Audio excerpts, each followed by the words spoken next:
হয়, আমি 24 সংখ্যক পানীতোলা কেন্দ্ৰীয় ৰঙালী বিহু সন্মিলনখনি অহা 13 আৰু 14 অৰ্থাৎ সোমবাৰ আৰু মঙলবাৰে দুদিনীয়া বিস্তৃত কাৰ্যসূচী আমি অনুষ্ঠিত কৰিছোঁ পানীতোলা নগাঁও খেলপথাৰত। আমি এইবাৰ বিহুখনিত আমি প্ৰথম দিনাৰ অৰ্থাৎ 13 তাৰিখে পুৱা ভাগতে ঢোল বাদন, পেঁপা বাদন, বাঁহী বাদন, একক নৃত্য, মৌকুৰীয়াৰ বিহুৱতী প্ৰতিযোগিতা আমি ৰাখিছোঁ।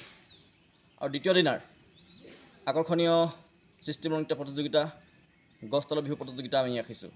লগতে আমি শিশুসকলৰ বাবে 10 বছৰৰ ভিতৰত যিসকল আমাৰ কণ কণ শিশুসকল তেওঁলোকৰ বাবে আমি সাজপাৰ প্ৰতিযোগিতা ৰাখিছোঁ, জনগোষ্ঠীয় সাজপাৰ প্ৰতিযোগিতা।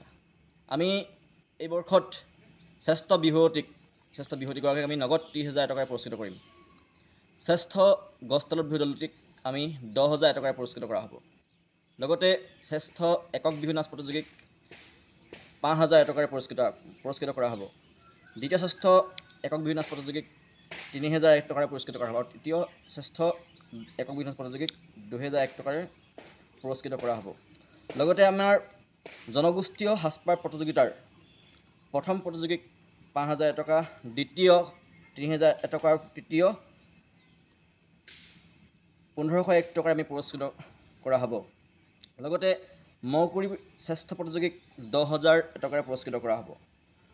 সৃষ্টিমূলক নৃত্য প্ৰতিযোগিতাৰ প্ৰথম প্ৰতিযোগীক আমি 4,001 টকাৰে পুৰস্কৃত কৰা হ'ব।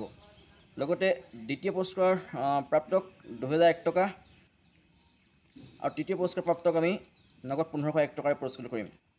লগতে ঢোল বাদন, বাঁহী বাদন, চিত্ৰাংকন আমাৰ আটাইবিলাকতে আমি নগদ টকাৰে পুৰস্কৃত কৰা হ'ব।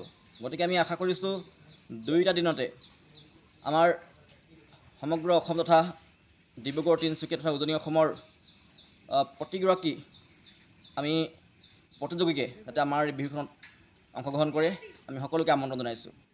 লগতে দ্বিতীয় দিনা অৰ্থাৎ 14 মে' দিনাৰ সাংস্কৃতিক সন্ধিয়াৰ মুখ্য আকৰ্ষণ অসমৰ জনপ্ৰিয় কণ্ঠশিল্পী গীতা ঠগিনৰ গীতৰ সৈতে আমি আগবঢ়াম। গতিকে আপোনালোকৰ সদতি ৰাইজৰ উপস্থিতি তথা দিহা পৰামৰ্শ আমি সাদৰে কামনা কৰিছোঁ।